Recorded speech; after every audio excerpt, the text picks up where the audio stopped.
शायद भविष्य में मैं कभी इस तरह की वीडियोस ना बना पाऊं और मुझे यह भी पता है कि इस वीडियो के क्या परिणाम होंगे, लेकिन मेरे लिए राष्ट्र और सनातन हिंदू अस्मिता सर्वोपरि है। भाषा बहुत कड़वी होगी मगर एक एक शब्द हम सनातनी हिंदुओं के गौरव को गौरवान्वित करेगा। बस एक प्रार्थना है आपसे, इस वीडियो को हिंदू बनकर देखोगे तो ज़्यादा गौरव की अनुभूति होगी।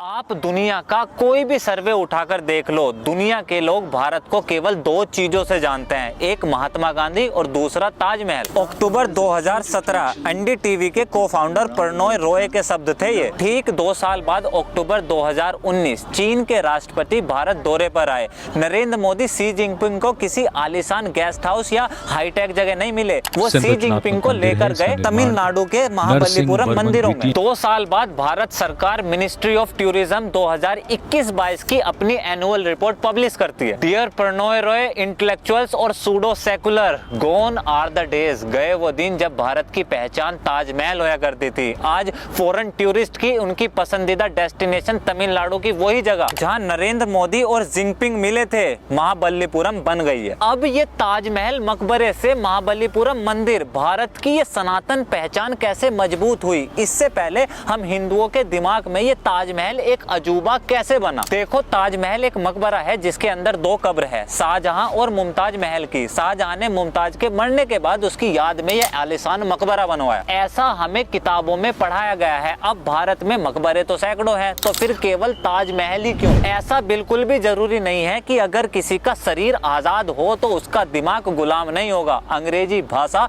गोरा रंग और वेस्टर्न लाइफस्टाइल, बेशक अंग्रेज बहुत पहले ही यहाँ से चले गए हों, लेकिन इन 3 चीजों की गुलामी आज भी कुछ लोगों के इस दिमाग में है। ताजमहल का रंग, उसके आकर्षण की वजह बोलूंगा तो कुछ लोगों को हंसी आएगी क्योंकि उन्हें तार्किक बातें सुनना ज्यादा पसंद है, तो आज लॉजिक पर ही बात करते हैं। ताजमहल की कला, उसका आर्ट, आर्किटेक्चर उसे दुनिया का 7वां अजूबा बनाता है, जिसका जीवन मुगलों का इतिहास पढ़ने में निकल गया, जो अब तक अकबर और औरंगजेब को महान सुनता आया हो और जिसने कला के नाम पर केवल मकबरे, लाल किला और ताजमहल ही देखा हो, जरूर उसे ताजमहल में अजूबा दिखेगा। दिखाओ इन्हें एक बार। बृहदेश्वर मंदिर, पद्मनाथ स्वामी मंदिर, श्री रंगम मंदिर, मीनाक्षी मंदिर, कोपेश्वर मंदिर, कैलाश मंदिर, मोढेरा सूर्य मंदिर। कला, आर्ट और आर्किटेक्चर क्या होता है उसकी परिभाषा है ये तो 900 साल तक यहाँ हमारे ऊपर आक्रमण हुए, वरना दिखाते कि सनातन संस्कृति में दिव्यता और आकर्षण क्या होता है। क्योंकि शाहजहां ने मुमताज के मरने के बाद उसकी याद में, उसके प्यार में ताजमहल को बनवाया, इसलिए दुनिया के लिए ताजमहल एक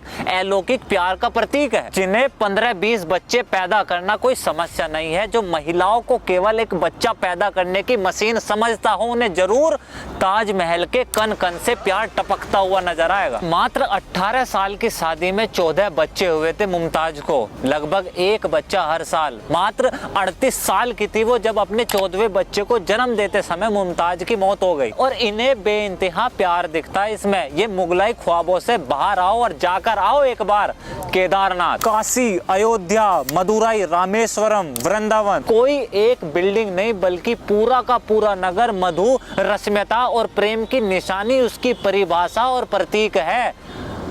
प्रभु श्री राम एक कल्पना नहीं है बल्कि राम सेतु आपकी कल्पना से बाहर है। अगर सनातन के पास सच में ही इतना सब कुछ है या था तो आज तक दुनिया या यहाँ के लोगों को क्यों नहीं दिखाई दिया? जब देश में सरकार ऐसी हो, यहाँ के इतिहासकार, इंटेलेक्चुअल इंस्टीट्यूशन ही मुगलों और अंग्रेजों को ही नेशनल बिल्डर मानते हो, तो आपको कहां से और कैसे यहाँ सनातन दिख जाता? सनातन मजबूत होना शुरू हुआ 2014 से और दिखाई देना शुरू दिया 2019 में। प्रधानमंत्री मोदी के आने के बाद इस देश ने अपनी खोई हुई सनातन पहचान को कैसे मजबूत करा, इस दृढ़ संकल्प को क्रम अनुसार समझिए। सबसे पहले पहनावा, आपके कपड़े, किसी के कुछ बोलने से पहले उसकी वेशभूषा काफी कुछ आपकी पहचान बता देती है। दुनिया के सबसे बड़े इंटरनेशनल प्लेटफॉर्म्स पर जहां आप मात्र दिख जाए वही बड़ी बात होती है। BRICS summit, G7 summit, G20 summit, Quad summit, UN assembly, अपनी भारतीयता को केवल गर्व से पहना करा नहीं है, बल्कि दुनिया के सामने स्वाभिमान से प्रस्तुत करा है।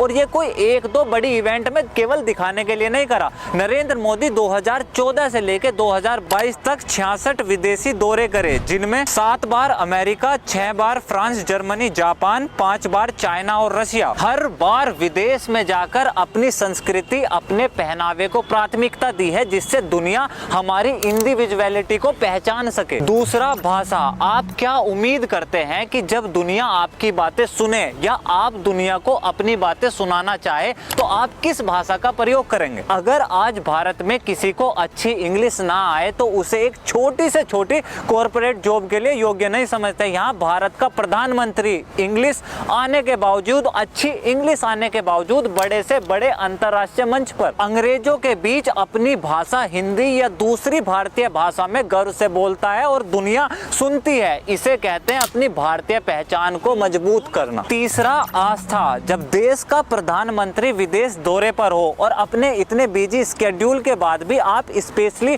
वहां के मंदिरों में जाए, Myanmar, Sri Lanka, Vietnam, Japan, Singapore, Portugal, Bahrain, Nepal, Abu Dhabi, और केवल विदेश में नहीं, भारत में चाइनीज प्रेसिडेंट जिनपिंग को लेकर गए Mahabalipuram, Japanese PM Shinzo Abe को गंगा आरती, फ्रेंच प्रेसिडेंट मैक्रोन को वाराणसी, ऑस्ट्रेलियन पीएम मालकोम को अक्षरधाम मंदिर, साउथ कोरियन प्रेसिडेंट को अयोध्या, जर्मन प्रेसिडेंट वेलफेयर को सारनाथ मंदिर। इससे ज्यादा एक प्रधानमंत्री हमारी संस्कृति को, हमारी पहचान को मजबूत करने के लिए, गौरव की अनुभूति पैदा करने के लिए क्या कर सकता है? चौथा, त्योहार और उपहार। ये सब इन प्रयासों का नतीजा ही है कि आज दुनिया भारत को, हम हिंदुओं के त्योहारों की बधाई देती है, और केवल शुभकामनाएं नहीं देते बल्कि अपने देश में हम हिंदुओं के त्योहारों को मनाते हैं, हमारे सनातन को सेलिब्रेट करते हैं। यहाँ किसी का महिमा मंडन या कटाक्ष उद्देश्य नहीं है।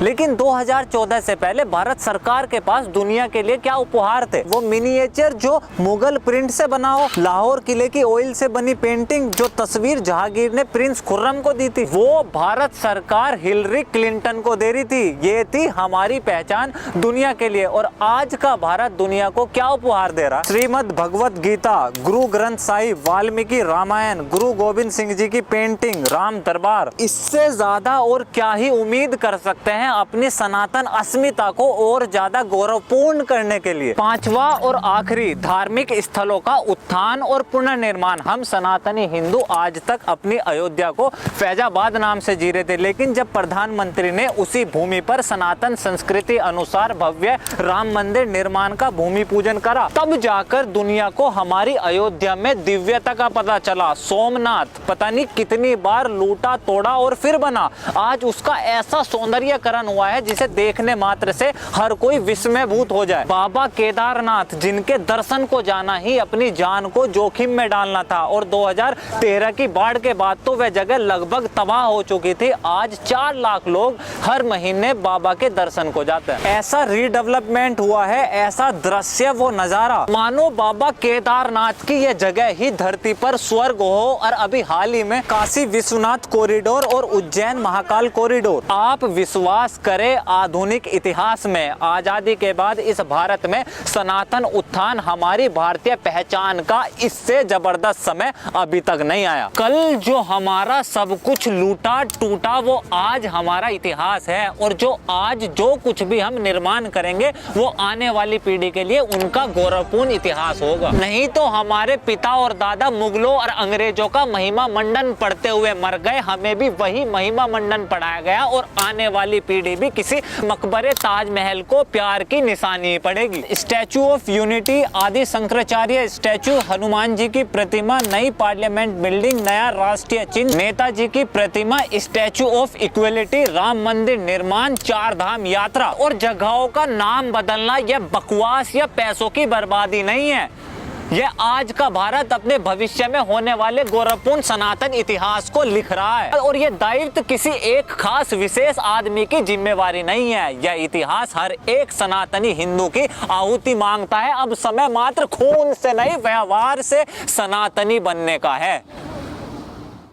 आपको बहुत कुछ कहना और बताना है, लेकिन उसके लिए अभी सही समय नहीं है। फिलहाल के लिए मेरा ये काम जरा भी पसंद आए तो प्लीज द टॉक शो को फाइनेंशियल सपोर्ट करें, और अगर आप चैनल को सब्सक्राइब करोगे तो मुझे और ज्यादा ताकत मिलेगी अपनों के लिए लड़ने में। This is Alok Kumar from talk. See you next video.